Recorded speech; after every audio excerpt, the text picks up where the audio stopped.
Hey everybody, my name is Nate Houghton. I'm co-founder and CEO of Incendium. Thanks for anyone joining us live, and thanks even more if you're watching the recording, taking time to do so. I appreciate it.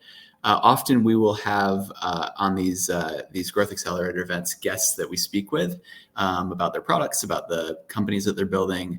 In this case, we actually had an interesting idea that I've been playing around with our team here internally, and we thought was worth sharing with others as well. So let me know if you have any questions either during or after the event. But this is an idea that I've been promoting internally and with the companies that we work with, which I think is really important. And I think it's one that actually speaks to a much broader shift in how companies are buying from other companies at a very basic level, not just over the last 6 months or 9 months, but over the last 30, 40, 50 years. And I think we're reaching an interesting inflection point there. Which has some pretty drastic implications for the types of marketing the companies do, the way that they talk about themselves with different types of prospects when they do that marketing, and how they connect with different types of people. So thanks again for joining. Hopefully this is helpful for any of you, and I'll have some, I'm just getting my screen ready so I can share some of the things on my screen as well and show you what I mean. I think that the way to tell this story is to think about how it is that somebody might buy technology in 1980 or 1988, or even maybe like 1995, which generally required a salesperson to do different things than a salesperson does now. And the critical difference is that back then, the salesperson was the main source of knowledge about the technology that was being bought for the company that was buying. And this, I think, was also true to a large extent in 1885, if the technology was certainly very different. But generally speaking, the way that you might find information and make a buying decision would be by speaking to a salesperson, or probably speaking to multiple salespeople. Without a doubt, this placed a premium on making salespeople likable. I think that's hopefully probably still true to some extent, but it meant that a lot of the narrative, a lot of the value proposition was shaped by the salesperson herself or himself. The internet happened and I think changed that. And it's been something that didn't occur overnight. It's been a very, very long process, particularly in B2B. But I think that however those pieces shifted over the course of time, we're now at a place in 2024 where almost the entire decision is being made by a business to business buyer before they ever speak with someone from the company that they buy from.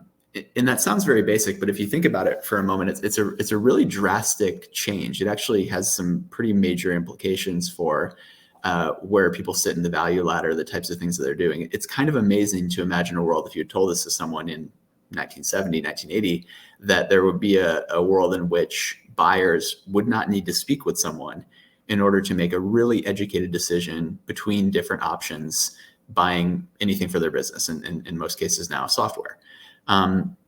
So this means a few different things. And I think that one thing that I've observed is that the outbound efforts that were very prevalent over the course of really the last decade or so, maybe a little bit more, were to some extent a bit of a blip. I think that they actually were a bit of a return to a world of cold calling. I don't actually think that was part of a long-term trend. I think that it was a window that opened and to some extent is now closed. The other implication is actually what salespeople's jobs are is probably changing. And I don't actually think the industry is really caught up with this. I was speaking with a founder we work with a couple of days ago, and he was talking about the general comp structure for salespeople is really generally quite high, particularly for a startup if you're looking to pay a salesperson. And I think a lot of that is an artifact of the idea that the salesperson used to be someone who had to go identify people to sell to, educate them on an offering, take them through an entire buying process and move them down a funnel themselves. Whereas now these salesperson, or this salesperson he was speaking about in particular, many salespeople expect to be fed leads. They expect to be able to come to work and have people that they can show a demo to or talk to and close. And there's a bit of a misalignment there, maybe a massive misalignment in some cases from the perspective of founders who are wondering, what is it that this person actually does? And I think that's also an implication of this idea that people are actually making up their own minds about what they want to do before they actually speak with anyone from the company. So where outbound fits into this, I think, is an interesting idea that should be spoken about as well. the general implication here is that if you're in a world in which you don't know anything about the possibilities for the technology that you might buy for your business, outbound is very educational, and it's going to teach you different things that you might be able to take into your internal meetings and make a decision, or probably more importantly, will spur you to actually respond to a message in order to take a meeting. The more information that's available on an offering and competitive offerings and different strategies that companies might use as it pertains to the software or the technology that they buy, the less meaningful outbound is as an offer to take a meeting to learn about something, or typically in our world to see a demo. What we do think this means, though, is that outbound can still be useful in order to determine who might already be thinking about what it is that they might want to buy. But if they do actually show up to a meeting in this day and age, as opposed to 1995, 1985, they've probably done their research. This is not the first time that they're hearing about your company, generally speaking. All of this leads us to this idea that led to this conversation, which is, does the sales funnel still exist? And if so, what does it look like now? And maybe then more importantly, what do we do about it? So I'll take those questions in order. I think that number one is, does the sales funnel exist? And all of this, of course, is my opinion, which I think is reasonably well informed talking to companies all day. But does the sales funnel exist? I would say yes. I think that there is still a process by which people go from, I am completely unaware that your company or offering or technology solution exists, to they're paying you. And, funnel maybe is the wrong word for it, but there is a pipeline certainly in which they move through. What's different about it is that there is often now a much longer wait between awareness and whatever is at the end of a sales funnel. And it's very bloated, which is why we ask in this conversation if the sales funnel has gotten fat. I would say that it has. And really, if you think about what this means, it means that there are a lot more people, if you're doing your job well in terms of outbound and marketing and doing all the good things that you should be doing, there's a lot more people who very likely understand that you are an option and potentially even have thought about buying the option, but they are going to do a lot more of the work internally on their own without talking to you before they get to a meeting. So that bloated portion of the funnel that we're seeing is from awareness, top of funnel, understanding the solution that exists, to actually taking a meeting and starting to progress down the typical process. This can also happen after a first meeting, is something that we've observed as well. People are taking much longer to move through the funnel. This will happen from time to time as the economic situation changes. If people just are saying yes, but they really mean no, or they're moving through much more slowly because they don't have cash. But to me, this is much more of a structural shift, because websites exist in which you can compare different solutions, because your competitors have marketing that they're doing as well, because different people within the buying company have different opinions about not just which technology to buy, but which strategy to pursue, which wholesale stack they want to run after.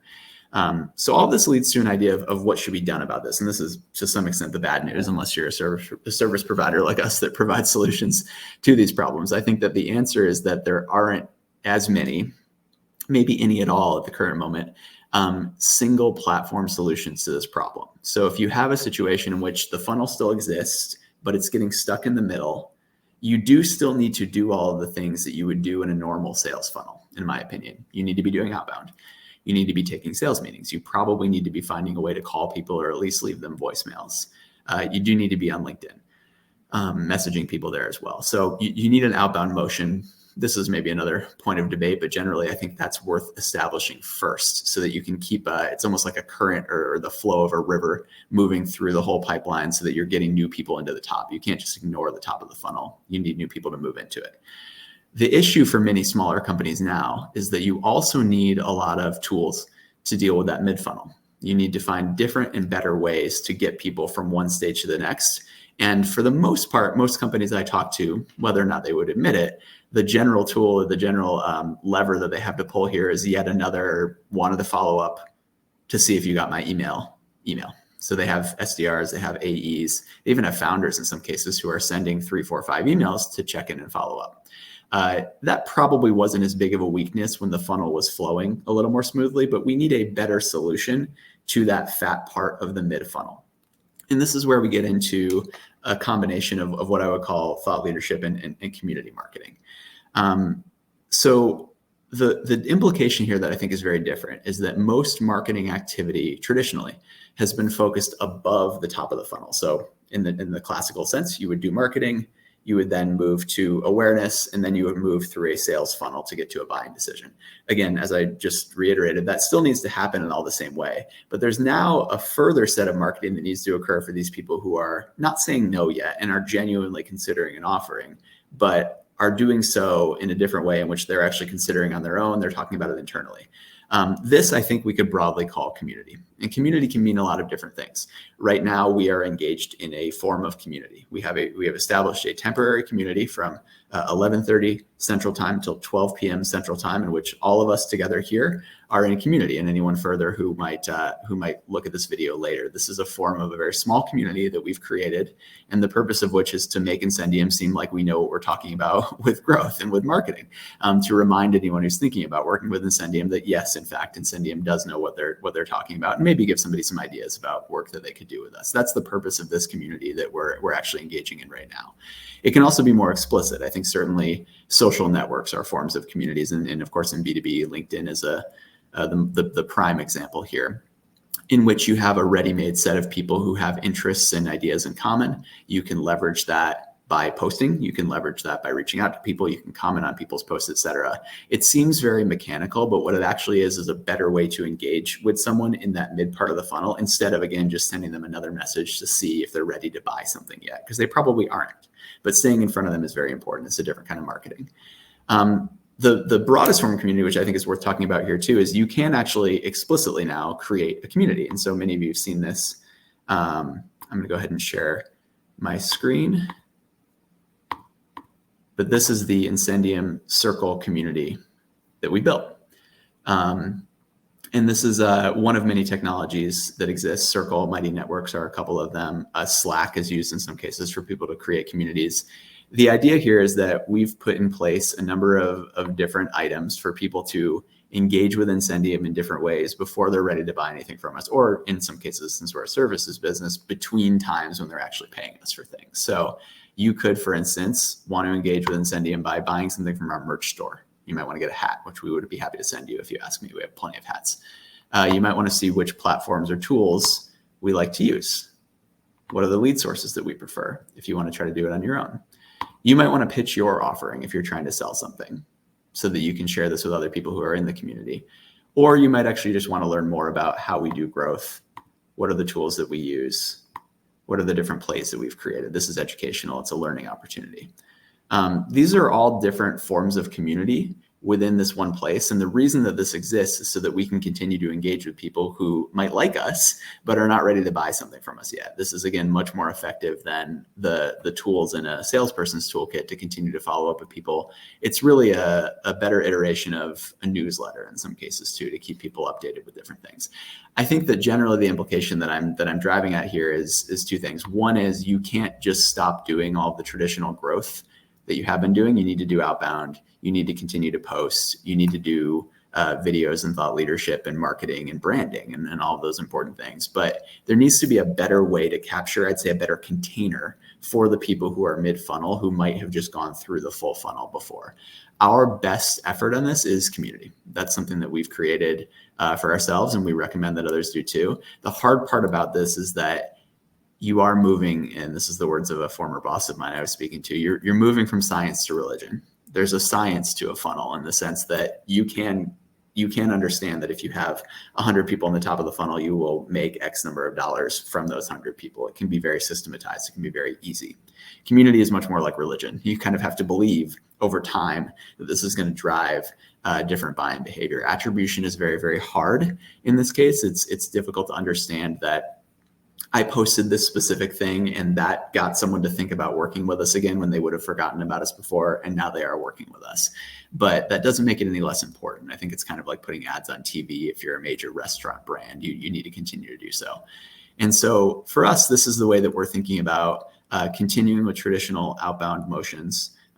continuing to reach out to people using email, using LinkedIn, using voicemail drops, in some cases reaching out to them personally, in some cases doing more mass emails, depending on the market. At the same time, adding some additional tools to our arsenal is something that we've recognized is critically important for us as we continue to grow, regardless of whether we see the attribution down the road. And that's because more and more people, particularly sophisticated business buyers looking at services like ours, more and more of those people are going to be doing a lot of their own research. The more opportunities that you can give them to, say, stub their toe on what you're doing and think of something that could be valuable for them, the better.